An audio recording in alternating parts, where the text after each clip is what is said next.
As a retailer in the natural foods industry, I feel that I've got a deeper responsibility that goes beyond making superior food available to the public.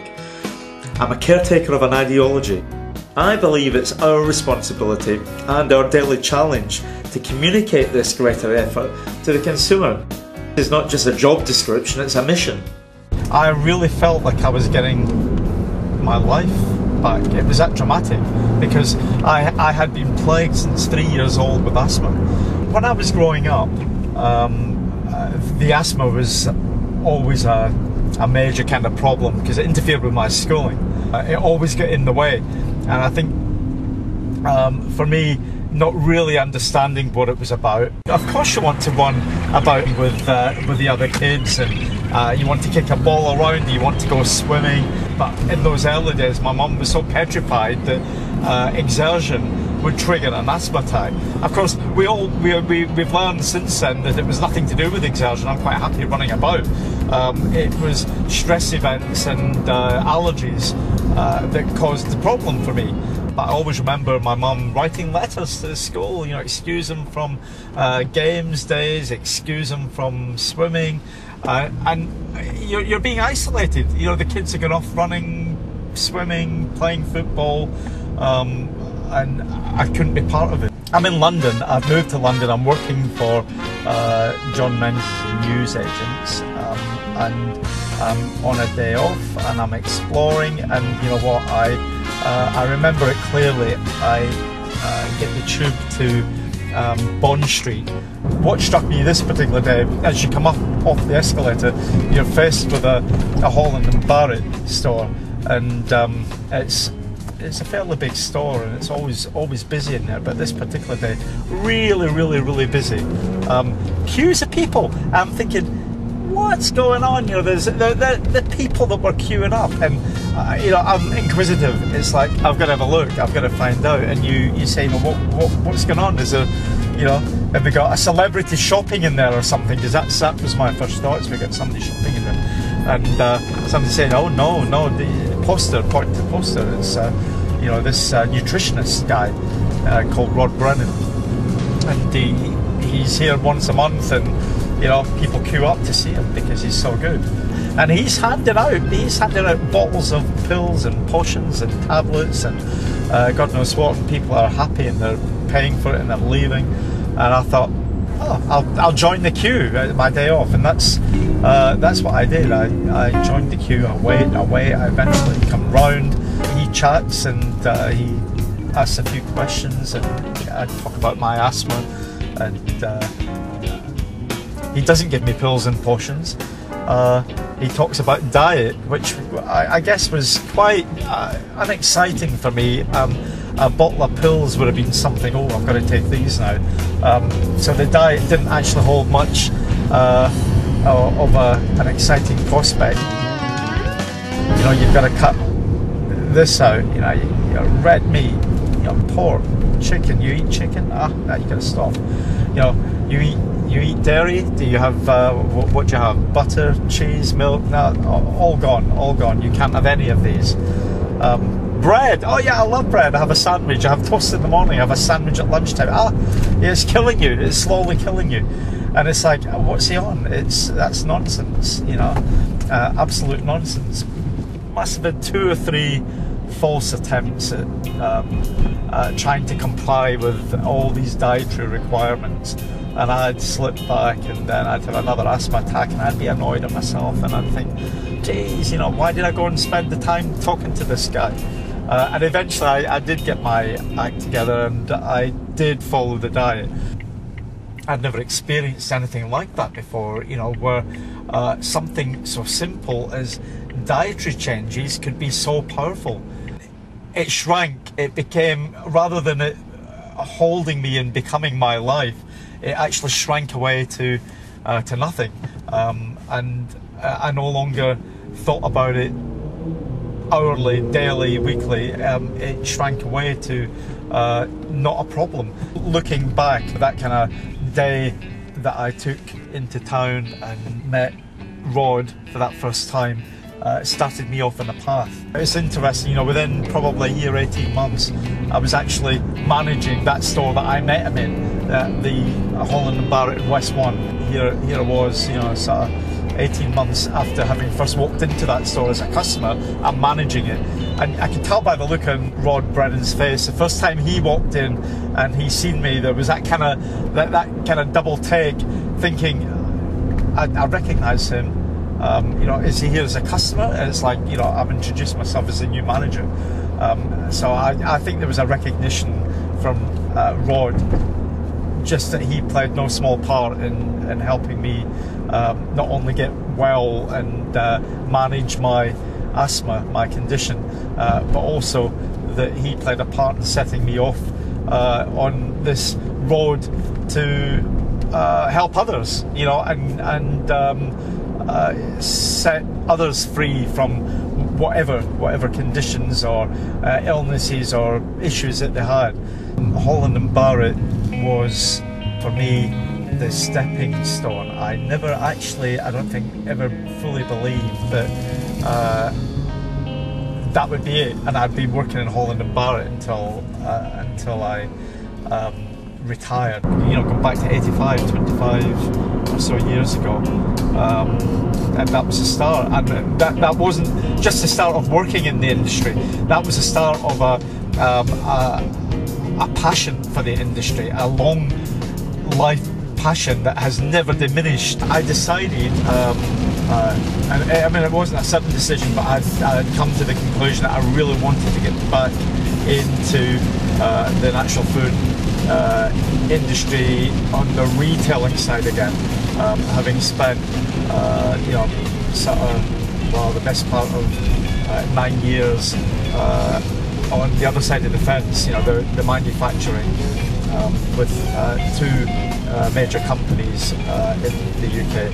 And through those years, it kind of just helped me condense my thoughts and crystallise where I was at. And I realised that actually I was at my best and my strongest when I was in charge of what I was doing, when I was in control of the vehicle, when I was leading it, and when I was making the decisions on a day-to-day basis. That's where I really come into my own. And lo and behold, there's two wonderful stores, Food for Thought in Kingston and Guildford, that have been trading for nigh on 30 years, coming up for sale. Not many people realise that actually Rob, my business partner, and I negotiated for 18 long months, whilst both of us were still working together, to acquire this business. And that came to fruition in February 2008, so it's kind of like 2.5 years now since we bought the business. And that was exciting. That was an exciting time. I remember Rob saying to me at the time about this feeling he had in his belly, this deep feeling, and he says, my God, he says, it's the same feeling, he says, I felt when I was 21 and I had graduated.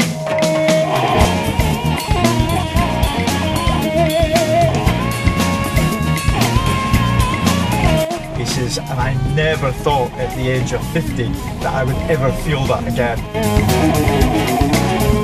Our first straight year of trading on our own after buying the stores in February 2008 showed a 60% growth year on year, which by anyone's standards was phenomenal. But even more remarkable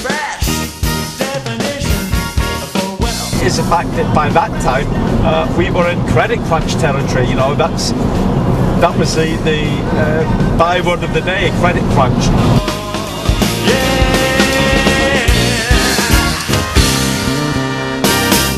We had a plan, and the actioning of that plan, which included investing in technology, investing in people, in training, in new products, in cool brands, in promotions, in-store sampling, in unique link-ups with other companies to revitalise the Food for Thought business. We're still looking for ways to enhance and develop and make that growth sustainable throughout the rest of this year and into 2011, when we know we've got some really challenging times ahead with the first of the herbal directives hitting in April of next year. The whole part that's bothering us now is the April 30th, 2011, when products will be taken off sale. And this is a bit that's causing a lot of confusion, because nobody's actually coming forward and saying, we will have this product, we've got a license for it, or sorry, we won't have this product after April because we can't afford a license, or we're not applying for a license because our sales don't warrant it. I can't be the only one that's confused and uncertain as to what some of the major manufacturers in the UK are doing. You want to see an incredible product from a real herbal company? Viridian Ginkgo. It's a real deal.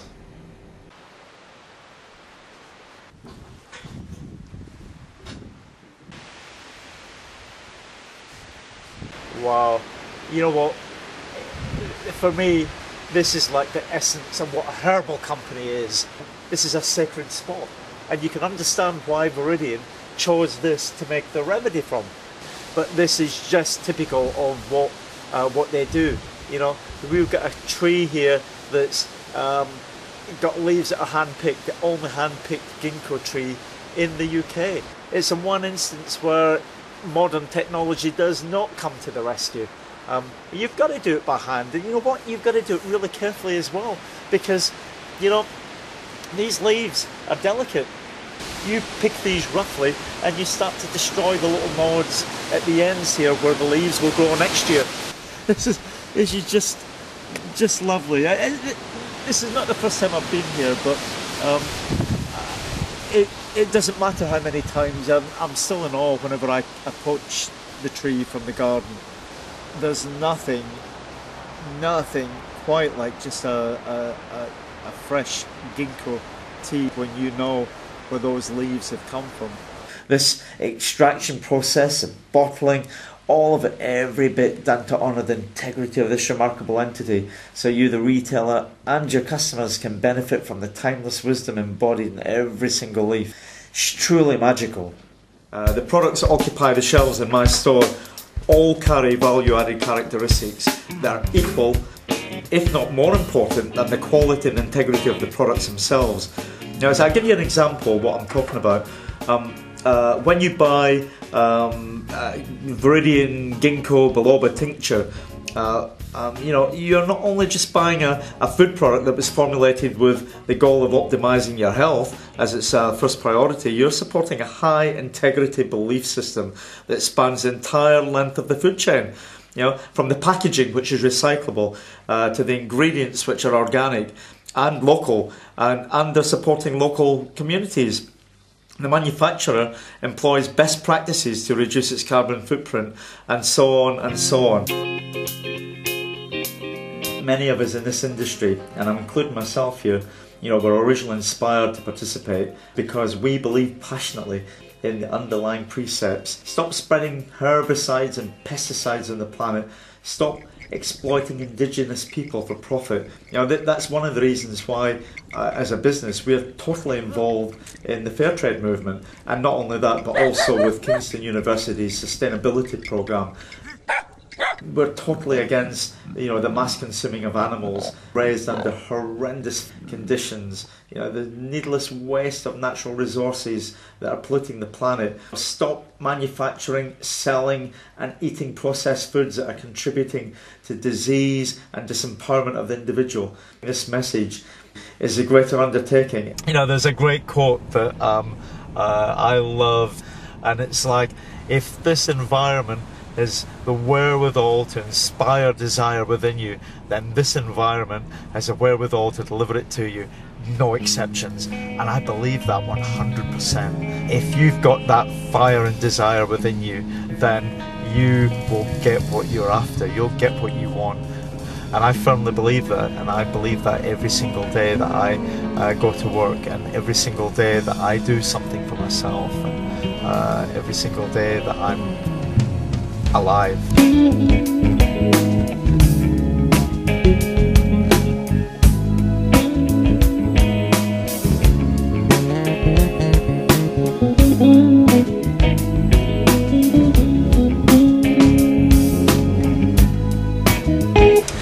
So we got the meeting today at the Houses of Parliament with our local MP. There's not a lot that can possibly happen. The law is the law. It comes into force in April 6 next year, 2011. We may get a stay, so it gives us an extra year or 2 years to present more dossiers in support of the various herbs. The role that the pharmaceuticals play is impactful. I mean, you know, everything from the banning of stevia back in 2000 all the way through to, you know, Kava Kava in 2002 and the new proposed legislation with the THMPD. Undoubtedly, there'll be pharmaceuticals behind there who will be poised, ready to bring out, you know, drugs that have got a basis in plants, herbs, and you know, the herbal traditions of not only the UK but other parts of the, you know, of Europe and the world. It could potentially close up to 700 health food stores in the UK. So you suddenly close 700 stores, and that's like a, you know, that snowballs on. In all of this, there is only one real loser: the consumer. Suddenly, they've got no choice of not only what to buy their herbal remedies, but to buy the health foods in general. I favour some kind of legislation, and I think that's important, but I think we should have legislated to educate, not legislated to confiscate.